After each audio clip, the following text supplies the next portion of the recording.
Poland is one of those countries that most people completely overlook when planning a trip to Europe, and honestly, that is one of the biggest travel mistakes you can make right now. I have spent weeks exploring this country from corner to corner, and what I found there genuinely shocked me.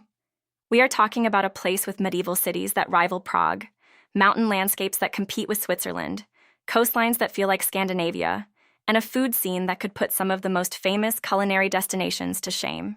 And here is the kicker. You can experience all of it for a fraction of what you would spend in Western Europe. So today, I'm going to take you on a journey through the wonders of Poland, and by the end of this video, I promise you are going to be looking up flights. Let me start by addressing the elephant in the room. A lot of people have a very specific image of Poland in their heads. They think gray, they think cold, they think Soviet-era apartment blocks stretching to the horizon, and sure, some of that exists, just like every country has its less glamorous sides. But what most people do not realize is that Poland has undergone one of the most remarkable transformations of any European nation in the last 3 decades. This is a country that has poured its heart into preserving its heritage while simultaneously racing toward the future, and the result is something truly spectacular. Let us begin where most journeys to Poland begin, in the capital city of Warsaw. Now, Warsaw has a complicated story. During World War II, this city was almost completely destroyed. We are talking about 85% of the buildings reduced to rubble. The devastation was so total that there were serious discussions about simply abandoning the site and building a new capital elsewhere. But the people of Warsaw refused to let their city die. In one of the most extraordinary acts of cultural determination in modern history, they rebuilt their entire old town brick by brick, using old paintings, photographs, and architectural drawings to recreate what had been lost. Today, the reconstructed Old Town is a UNESCO World Heritage Site, and when you walk through it, you would never guess that almost everything around you was rebuilt from nothing in the years after the war.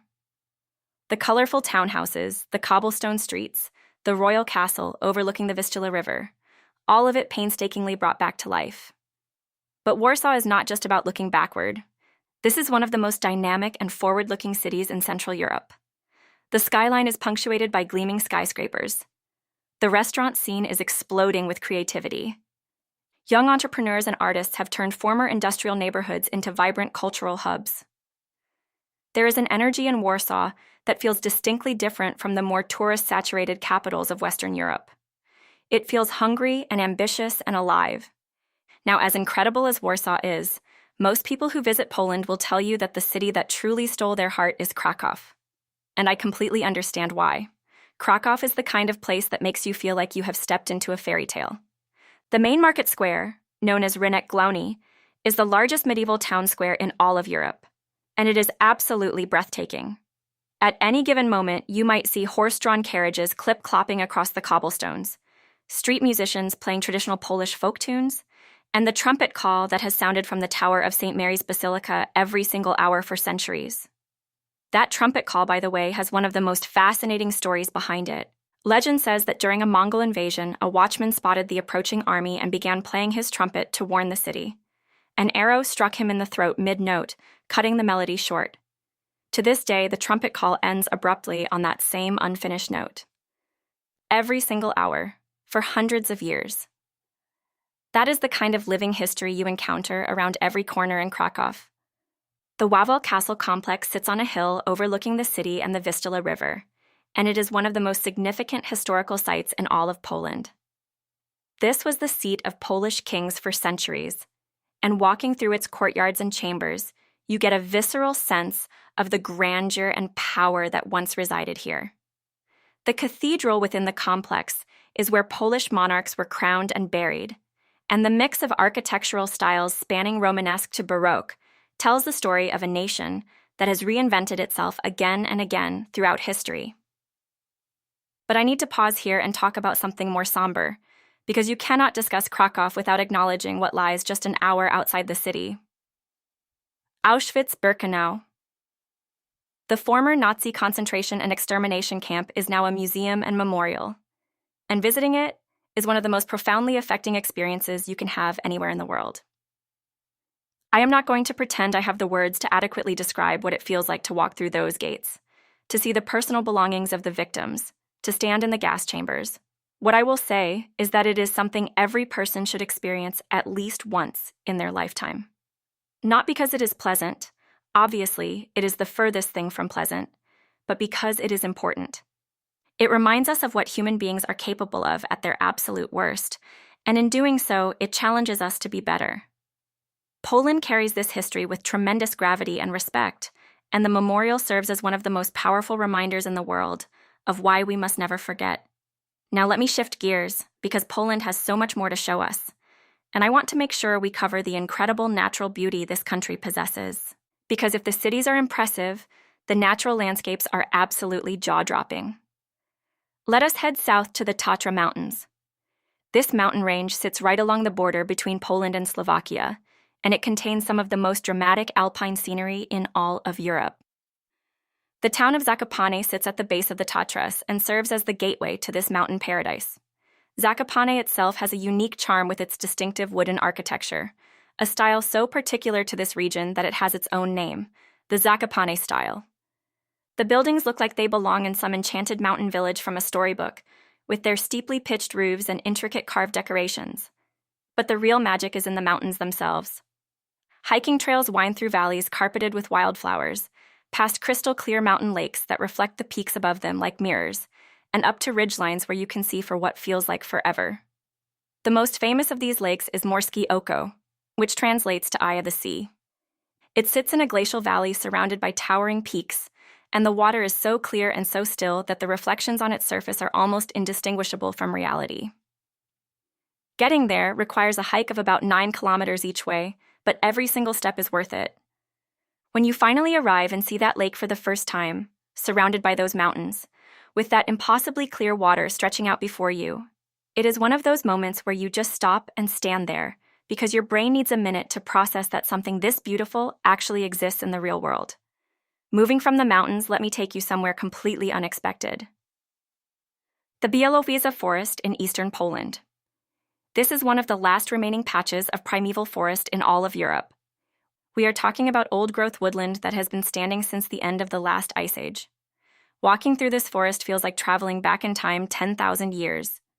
The trees are enormous, some of them hundreds of years old, with trunks so thick that multiple people holding hands cannot encircle them. Fallen giants lie on the forest floor slowly decomposing, covered in moss and mushrooms, while new trees grow from their remains in an endless cycle that has been repeating itself since before human civilization began. And this forest is home to the European bison. These magnificent creatures were driven to the brink of extinction in the early 20th century, with only about 50 individuals surviving in zoos. Through one of the most successful conservation efforts in history, the population has been rebuilt, and today, several hundred of them roam free in the Białowieża forest. Seeing these massive animals moving through the ancient trees, in a landscape that has remained essentially unchanged for millennia, is an experience that connects you to something primal and timeless. Now let us head north because Poland also has a coastline, and it is far more beautiful than most people expect. The Baltic Sea coast stretches for over 500 kilometers, and along it you will find some of the most stunning beaches and coastal landscapes in northern Europe. The Słowinski National Park is home to shifting sand dunes that look like they were transported straight from the Sahara Desert. These dunes move several meters each year, swallowing trees in their path and creating a surreal landscape that seems completely out of place in this part of the world. Standing on top of the tallest dune, with the Baltic Sea on one side and a forest being slowly consumed by sand on the other, is one of the most otherworldly experiences Poland has to offer. Further along the coast you reach Gdansk, and this is where I need to take a deep breath, because Gdansk might be the most underrated city in all of Europe. The Long Market and Long Lane form the heart of the old city, and they are lined with some of the most stunning merchant houses you will ever see. These buildings feature elaborate facades painted in rich colors with ornate decorations that reflect centuries of wealth from the Baltic trade routes. Gdansk was one of the most important trading cities in medieval Europe, a member of the powerful Hanseatic League, and that prosperity is written all over its architecture. Like Warsaw, Gdansk was heavily damaged during the war and was meticulously reconstructed. But what makes Gdansk truly special goes beyond its beauty. This is the city where the Solidarity movement was born. In 1980, workers at the Gdansk shipyard, led by Lech Walesa, began a series of strikes that would eventually topple communist rule in Poland and help trigger the fall of communism across all of Eastern Europe. The European Solidarity Center near the shipyard tells this story in incredible detail. And visiting it, you realize that this charming coastal city was quite literally the place where the modern political map of Europe began to be redrawn. Now I want to take you to a place that feels like it belongs in a fantasy novel. The Wieliczka salt mine just outside Krakow has been in operation since the 13th century, making it one of the oldest operating salt mines in the world. But this is not just a hole in the ground where people extracted minerals. Over the centuries, the miners carved an entire underground world out of the salt rock. I am talking about chapels, ballrooms, chambers, and sculptures, all carved from salt. The Chapel of St. Kinga is the crown jewel. It is an enormous underground cathedral located about 100 meters below the surface, complete with chandeliers made of salt crystals, religious reliefs carved into the salt walls, and a floor of polished salt that gleams under the light. Standing in this space, knowing that everything around you was created by miners working by hand over the course of centuries, is genuinely mind-blowing. Let me also tell you about Wrocław. This city in western Poland is built on a network of islands connected by over 100 bridges, which has earned it the nickname the Venice of the North. Now I know that nickname gets thrown around a lot for various European cities, but Wrocław actually earns it. The city straddles the Oder River and its tributaries, and the combination of water, bridges, and gorgeous architecture creates a cityscape that is endlessly photogenic. Wrocław also has one of the most charming quirks of any city I have ever visited. Scattered throughout the streets are hundreds of small bronze gnome statues, each one unique, each one engaged in some activity. There is a gnome pushing a wheelbarrow, a gnome sitting on a bench reading, a gnome sleeping under a lamppost. There are over 300 of them now, and hunting for them has become a beloved activity for visitors and locals alike. These gnomes actually have a deeper significance too. They originated as a symbol of the Orange Alternative, an anti-communist protest movement that used absurdist humor to undermine the regime. So even these whimsical little statues carry a weight of history. I want to talk about food because no travel video about Poland would be complete without discussing what might be the country's greatest secret weapon: its cuisine. Polish food is hearty, flavorful, deeply satisfying, and criminally underappreciated on the world stage. Let us start with pierogi. These dumplings are the national dish, and for good reason.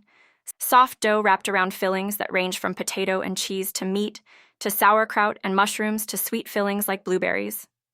They can be boiled, fried, or baked, and every region, every family, has their own recipe that they will insist is the best. And honestly, they are all right because I have never had a bad pierogi in Poland. Then there is bigos, often called hunter's stew. This is a slow-cooked combination of sauerkraut, fresh cabbage, various meats, and mushrooms that has been simmering for so long that all the flavors have melded into something incredibly complex and warming. There is zurek, a sour rye soup that sounds strange but tastes absolutely incredible, usually served with sausage and hard-boiled egg inside a bread bowl. There are plaki ziemniaczane, crispy potato pancakes that can be topped with everything from sour cream to goulash. And the bread. Polish bread is phenomenal. Dense, crusty, made with real ingredients and baked with care. The dessert game is strong too. Paczki are Polish donuts filled with rose jam or custard, and they are dangerously addictive. Sernik is a Polish-style cheesecake made with a special fresh cheese called twaróg, and it has a texture and flavor that is completely distinct from American or even other European cheesecakes. Makowiec is a poppy seed roll that appears at nearly every holiday table and has a rich, almost nutty sweetness that lingers beautifully. And we have not even talked about the vodka. Poland and Russia have been arguing for centuries about which country invented vodka, and I am not going to wade into that debate, but I will say that Polish vodka is exceptional. The country has a long tradition of small batch production, and you can find varieties flavored with everything from bison grass to cherry to honey. Tasting your way through a selection of Polish vodkas in a dimly lit cellar bar in Krakow or Warsaw is one of those experiences that burns itself into your memory. Let me take you to one more natural wonder before we start wrapping up. The Masurian Lake District in northeastern Poland is a region of over 2,000 lakes connected by rivers and canals, creating a vast watery landscape that is paradise for anyone who loves the outdoors. In summer, the lakes are dotted with sailboats and kayaks. The shorelines are lush and green, and the sunsets paint the water in shades of gold and pink that look like they were rendered by a master painter. In winter, the lakes freeze over and the entire region transforms into a crystalline wonderland. This part of Poland sees relatively few international tourists, which means you can have vast stretches of pristine nature practically to yourself. Paddling a kayak through the reeds of a quiet lake as the sun goes down, with nothing but the sound of water and birdsong around you, is the kind of peaceful experience that modern life rarely provides. I also want to mention something about the Polish people, because the warmth and hospitality of the locals is genuinely one of the best things about traveling in this country. There is a tradition in Polish culture around welcoming guests, and you feel it everywhere you go. In restaurants, in hotels, in casual interactions on the street, people are proud of their country and eager to share it with visitors. I cannot count the number of times a Polish person went out of their way to help me, recommend a restaurant, share a story about their city, or simply make me feel welcome. In an era where over-tourism has made some popular destinations feel hostile to visitors, Poland remains a place where travelers are genuinely appreciated. Now I want to address the practical side of things, because part of what makes Poland such an incredible destination is its accessibility. Compared to Western European countries like France, Italy, or Germany, Poland offers extraordinary value for money. A beautiful hotel room that would cost you €300 a night in Paris might cost you 80 in Krakow. A fantastic restaurant meal with drinks for 2 people can easily come in under €30. Public transportation is efficient, reliable, and affordable. The train network connects major cities quickly and comfortably, and domestic flights are budget-friendly. What this means in practical terms is that you can have a longer, richer, more immersive travel experience in Poland than you could afford in many other European countries. Getting around is also easier than you might expect. English is widely spoken, especially among younger Poles and in tourist areas. Signage in major cities often includes English. The infrastructure is modern and well-maintained. Poland joined the European Union in 2004, and the investment that has flowed into the country since then is visible everywhere in the quality of roads, airports, public spaces, and facilities.